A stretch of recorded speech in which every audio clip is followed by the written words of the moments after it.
Welcome to Mythri news. ప్రతిక్షణం ప్రజల కోసం.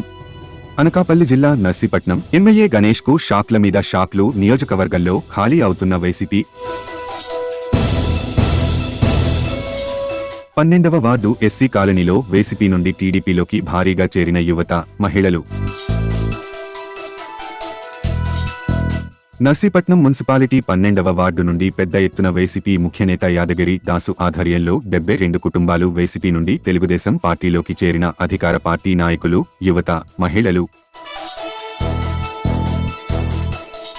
నర్సీపట్నంలో ఆదివారం 12వ వార్డు బొడ్డేపల్లి ఎస్సీ కాలనీలో టీడీపీ ఆత్మీయ సమావేశం ఏర్పాటు చేశారు. ఈ సమావేశానికి వస్తున్న మాజీ మంత్రి అయ్యన్నకు టీడీపీ రాష్ట్ర ప్రధాన కార్యదర్శి చింతకాయల విజయకు కాలనీవాసులు బ్రహ్మరథం పట్టారు. కాలనీలో మహిళలు అడుగడుగునా హారతులతో ఘన స్వాగతం పలికారు. ఈ సమావేశంలో 12 వార్డు నుండి భారీగా వైసీపీ పార్టీ నుండి టీడీపీలోకి చేరారు. వైసీపీ పార్టీ నుండి వచ్చిన వారికి మాజీ మంత్రి అయ్యన్న టీడీపీ కండువాలు వేసి పార్టీలోకి ఆహ్వానించారు. ఈ సందర్భంగా మాజీ మంత్రి అయ్యన్న మాట్లాడుతూ నర్సీపట్నం ఎమ్మెల్యే పెట్ల ఉమాశంకర్ గణేష్ పై సీఎం జగన్ పై విరుచుకుపడ్డారు. సైకో పాలనపై విసుగు చెంది నర్సీపట్నం నియోజకవర్గంలోని కాకుండా రాష్ట్ర వ్యాప్తంగా భారీ ఎత్తున వైసీపీ కార్యకర్తల నుంచి కీలక నేతలు టీడీపీలోకి చేరుతున్నారన్నారు. 12వ వార్డులో 12 సంవత్సరాలుగా వైసీపీ పార్టీ గెలుపుకు కృషి చేసిన యాదగిరి దాసు మరికొంతమంది నాయకులు, యువత, మహిళలు టీడీపీలోకి చేరడం చాలా ఆనందంగా ఉందన్నారు.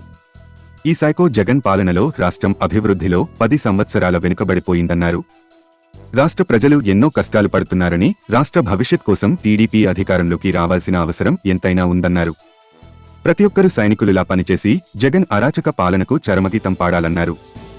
జగన్ అధికారంలోకి వచ్చినప్పటి నుంచి రాష్ట్రాన్ని పూర్తిగా భ్రష్టు పట్టించారని, సంక్షేమ పథకాలు అంటూ ఆంధ్ర రాష్ట్రాన్ని అప్పుల ఓబిలోకి దించారన్నారు. మరలా మన రాష్ట్రం అభివృద్ధి చెందాలంటే చంద్రబాబు సీఎం కావాలని, కాబట్టి ప్రతి ఒక్కరూ టీడీపీకి ఓటు వేసి రాష్ట్రంలో చంద్రబాబు సీఎం చేయాలని, తనను ఎమ్మెల్యే చేయాలని అన్నారు. ఈ కార్యక్రమంలో 12వ వార్డు ఎస్సీ కాలనీ ముఖ్య నేతలు, కార్యకర్తలు, అధిక సంఖ్యలో యువత, మహిళలు పాల్గొన్నారు.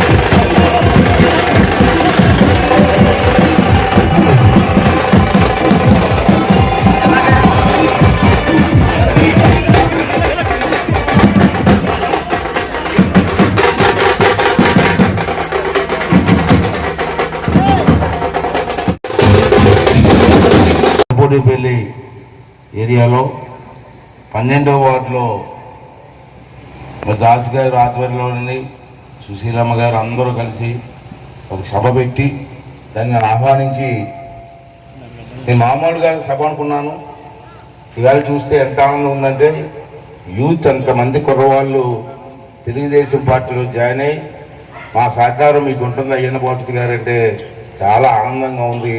మీ అందరికీ కూడా మనస్ఫూర్తిగా తెలియజేస్తున్నాను.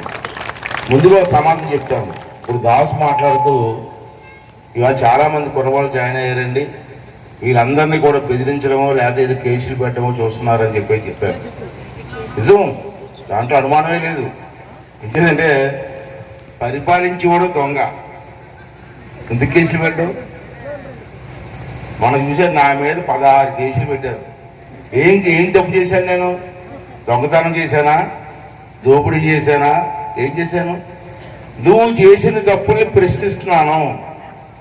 నువ్వు చేసిన తప్పుల్ని ప్రతిపక్షంలో ఉన్నాను కాబట్టి, తెలుగుదేశం ఉన్నాను కాబట్టి, తప్పు జగన్మోహన్ రెడ్డి నువ్వు చేస్తాం తప్పు అని చెబుతూ ఉంటే 16 కేసులు పెట్టారు. తప్పుడు ఏం పీకాడు కోసం మన దాసు గారి ఆధ్వర్యంలోని అలాగే రవి, శ్రీను, ఇక్కడ బ్రహ్మాజీ, కలగంటి చిన్ని, నాని, లంక వెంకటేష్ గారితో పాటు 72 కుటుంబాల నుంచి ఇవాళ తెలుగుదేశం పార్టీలో జాయిన్ అయ్యారు. చిన్న విషయం కాదు. ఏదో ఒకరో ఇద్దరో 10 మంది జాయిన్ అయితే అది వేరు, సహజంగా జరుగుతుంటుంది. అలా 72 మంది కుటుంబాల నుంచి వచ్చారంటే ఎంత బాధ అనుభవిస్తే తప్పించి ఇటువంటి జరగవు. ఈ సామూహికంగా మరి వాళ్ళు రాజీనామా ఇచ్చి పార్టీకి దీంట్లో జాయిన్ అవుతారంటే ఇది చిన్న విషయం కాదు. ఇది రాష్ట్ర వ్యాప్తంగా ఒక సంచలనం 12వ వార్డులో జరిగిన సభ సంచలనం అవుతుందని చెప్పి ఈ సందర్భంగా మాట్లాడుతున్నాను. ఇవాళ మీరు తీసుకునే నిర్ణయానికి రాష్ట్ర వ్యాప్తంగా చాలామంది కుర్రవాళ్ళు మళ్ళీ బొడ్డుపల్లిలో 12 వాళ్ళు జాయిన్ అయ్యారా, మనం పోదాం రా తెలుగుదేశంలోకి, ఈ రాష్ట్ర అభివృద్ధి కోసం మనం అంత సహకరిద్దామని చెప్పి ఆలోచించేటువంటి మంచి నిర్ణయాన్ని మీరు తీసుకున్నందుకు తెలుగుదేశం పార్టీ తరఫున, నా తరఫున, చంద్రబాబు నాయుడు గారి తరఫున కూడా మీ అందరికీ మనం ధన్యవాదాలు తెలియజేస్తాను. అలాగే పెదబొడ్డేపల్లిలో ఉన్న అన్ని వార్డుల తరఫున నాయకులు వచ్చారు, వాళ్ళందరూ ఎంతో సహకరిస్తారు. నాకు 5 సంవత్సరాలు నాతో పాటు వాళ్ళందరినీ ఇబ్బంది పెట్టారు. వాళ్ళేం తప్పు చేశారండి బాబు? నీకు దమ్ముంటే నామే చూపించు. అర్ధరాత్రి 3 గంటలు మా ఇంటికి వచ్చి పోలీసులు 1000 మంది పోలీసులు 67 సంవత్సరాలు అయ్యన్న పోతున్న అరెస్ట్ చేయడానికి 1000 మంది పోలీసులు కావాలా? సిగ్గుండాలి కదా జగన్మోహన్ రెడ్డికి. నన్ను ఒకరిని అరెస్ట్ చేయడానికి 1000 మంది పోలీసుల విశాఖపట్నం నుంచి, అనకాపల్లి నుంచి, రాజమండ్రి నుంచి పోలీసులు తీసుకొచ్చారు అరెస్ట్ చేయడానికి. వచ్చారు 3:30కి, తెల్లవారుజాము 3:30కి నా గోడలు దుంకి లోపలికి వచ్చారు. నేను అప్పుడే పడుకున్నాను లోపల. ఏంటి గొడవగా ఉందని బయటకు వచ్చి పోలీసు, ఎక్కడ చూసిన పోలీసు. ఏంటి ఎలాగ వచ్చారంటే మిమ్మల్ని అరెస్ట్ చేయడానికి వచ్చాను సార్. ఏం తప్పు అంటే మాకు తెలియదు, పైనుంచి అరెస్ట్ చేయమన్నారు, వచ్చేసాం. తీసుకెళ్ళి తిప్పారు వైజాగ్ అంతకు. తెల్లవారు జీపులు తిప్పారు. నన్ను కోర్టులో కేసు పెట్టారు. జడ్జి గారు ఏమన్నారు, అయిన బాబు చేసి తప్పు కాదు, ఎవరన్నా మీరు అరెస్ట్ చేసే బుద్ధిగా పోలీసులు తిట్టారు. ఇలాగే అన్నీ కావాలని అన్ని బెదిరిస్తున్నారు. బెదిరవలసిన అవసరం లేదు. రేపు 50 రోజుల్లో ఎలక్షన్ వస్తుంది. నా హృదయపూర్వక ధన్యవాదాలు తెలుపుతున్నాను. అలాగే ఈ కార్యక్రమానికి మనల్ని టీడీపీ కుటుంబంలో చేర్చుకోవడానికి వచ్చిన పెద్దలు, పోస్తా టైగర్ మాజీ మంత్రివర్యులు శ్రీ చింతకాల అయ్యన్న పాత్రి గారికి నా హృదయపూర్వక ధన్యవాదాలు తెలుపుతున్నాను. అలాగే యంగ్ అండ్ డైనామిక్ కాబోయే తరానికి రాబోయే నాయకుడు యువ లీడర్ మన చింతకాల విజయబాబు గారికి కూడా నా హృదయపూర్వక ధన్యవాదాలు తెలుపుతున్నాను. మిత్రులారా, నేను 12 సంవత్సరాలు కాంగ్రెస్ ఉన్న కాడి నుంచి నేను కాంగ్రెస్ లో ఉన్నా. కాంగ్రెస్ లేనంతాము రాజశేఖర రెడ్డి గారు చనిపోయిన తర్వాత జగన్మోహన్ రెడ్డి గారు నేనున్నాను మా నాన్న కాదని చెప్పి జెండా పట్టుకొని వస్తే అతనితో పాటు మొట్టమొదటిసారి ఎస్సీ కాలనీ నుంచి నేను జెండా బయట పట్టుకుని, వైఎస్ఆర్ జెండా బయట పట్టుకుని 12 సంవత్సరాలు బట్టి నేను వైఎస్ఆర్ పార్టీకి నేను సేవ చేశాను. కానీ నేను 2014లో వైఎస్ఆర్ పార్టీ ఓడిపోయినా నేను పార్టీలో ఉండి సేవ చేశాను తప్ప వేరే పార్టీకి నేను ఎప్పుడు వెళ్ళలేదు, ఎప్పుడు చూడలేదు. అలాగే నన్ను పార్టీలో చాలా ఇబ్బందులు పెట్టి నన్ను అవమానించి నేను ఇక్కడ 12వ వార్డుకి కౌన్సిలర్ గా పోటీ చేద్దాం అనుకుంటే మన స్వర్గీయ కన్నారావు గారు నా వెనకాల ఉండి సపోర్ట్ చేసి, సార్ నాకు టికెట్ ఇవ్వండి, నాకు ఎలాగ అవకాశం లేదు కదా, నా తరఫున దాసుకు టికెట్ ఇవ్వండి, నేను గెలిపించుకొని తీసుకొస్తానంటే లేదు మీకు టికెట్ ఇవ్వను, నేను ఇంత ముందు గెలిచిన వాళ్ళకి ఇస్తానని చెప్పి ఇచ్చారు. అయితే నేనేదో చూపిస్తా, నా వెనకాల ఉన్న వర్గానికి నేను నాయకత్వం వహిస్తాను అని చెప్పి నేను 2019లో కౌన్సిలర్ కింద నామినేషన్ వేశాను, ఇండిపెండెంట్ కింద. నన్ను చాలా ప్రభావం పెట్టి నన్ను పార్టీ ఆఫీస్కి పిలిపించి నాకు చాలా ఆశలు చూపించిన, నీకు ఉద్యోగం ఇస్తానన్నా, నాకు ఉద్యోగం ఇస్తే నేను ఒకరినే ఆనందపడతాను, నాతో పాటు ఉన్న నన్ను నమ్ముకున్న వాళ్ళందరికీ ఏదో ఒకటి చూపించాలంటే నాకు రాజకీయ పరంగా ఏదైనా భవిష్యత్తు ఇవ్వండి అని చెప్తే నీకు బలం ఇస్తానని చెప్పి నన్ను అదే పార్టీ ఆఫీసులో పిలిచి నన్ను ఇబ్బందులు పెట్టి నన్ను విత్డ్రా అయిన తర్వాత అదే విత్డ్రా ఫారం తీసుకొచ్చి ఇక్కడ ఉన్న శాసనసభ్యుల వారికి ఇచ్చాను. సార్ నేను విత్డ్రా అయ్యానని చెప్పి సరే దోషం అని చెప్పారు. పార్టీ గెలిచింది, కౌన్సిల్ చైర్మన్ పాత్ర వచ్చింది, అయినా చెప్పి నాకు ఇప్పటికే అవకాశం లేదు. సరే పిలుస్తారు అని చెప్పాను. నేను పనిచేశాను. నేను ఒక దళితుడిని, నేను పొడుగు బలహీన నుంచి వచ్చిన వాడిని.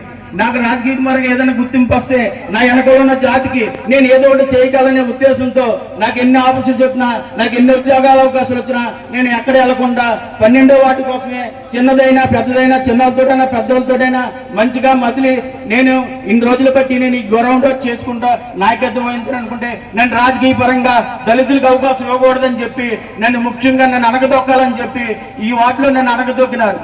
కాబట్టి నాకు వైఎస్ఆర్ పార్టీలో ఇంకా దళితులకి ఎట్టి పరిస్థితుల్లో అవకాశం ఉండదు, దళితులను గౌరవించరు అన్న ఉద్దేశంతో నేను ఈ రోజు మాజీ మంత్రివర్యులు అయ్యన్న పాత్రి గారు అభివృద్ధి అంటే అయ్యన్న అంటే అభివృద్ధి నేను చూశాను.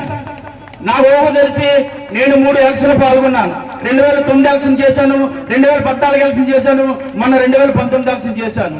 కాకపోతే 2014లో అయ్యన్న పాత్ర వచ్చినప్పుడు గెలిచినప్పుడు ఎస్సీ కార్పొరేషన్ బెస్ట్ అవైలబుల్స్ విజయజీవి అంబేద్కర్ విద్యార్థి విద్య ఇలాంటి చాలా పథకాలు 27 పథకాలు దళితుల కోసం పెడితే అందులో 27 పథకాలు కూడా పూర్తిగా రద్దు చేసిన గవర్నమెంట్ ఈ వైసీపీ గవర్నమెంట్. కాబట్టి దళితులైనా, బడుగు బలహీన వర్గాలైనా, పేదవాళ్ళైనా ఎప్పుడైనా 3 పూట్ల అండదనాలంటే అది చంద్రబాబు గారి నాయకత్వంలోనే, అది అయ్యన్న పాత్రుల నాయకత్వంలో నేను తెలుసుకున్నాను. ఇప్పటికొచ్చి అందరూ అంటారు సంక్షేమ పథకాలు ఇస్తాం అంటారు. సంక్షేమ పథకాలతో మాకు 3 పూట్ల అన్నం తగలదు, మా జీవితాంతకాలం బతకలేము. మేము బతకాలంటే మాకు అభివృద్ధి కావాలి, మా కుర్ర వాళ్ళకి ఉద్యోగాలు కావాలి, చదువుకున్న వాళ్ళకి ఉద్యోగాలు కావాలి. ఒక కుటుంబంలో ఒకటి ఉద్యోగం వస్తే కుటుంబం మొత్తం పోషించుకున్న శక్తి ఆ కుర్రాడికి వస్తుంది. అంతే తప్ప సంవత్సరానికి 18,000 ఇస్తున్నాం, అమ్మ ఓడిస్తున్నాం అంటే వాళ్ళు జీవితాంతకాలం బతకలేరు. జీవితాంతకాలం బతకాలంటే అభివృద్ధి ఉండాలి. అభివృద్ధి అంటే అది తెలుగుదేశం పార్టీతో చెందుతుంది.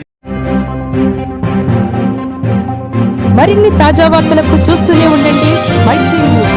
ప్రతి క్షణం ప్రజల కోసం. Please subscribe.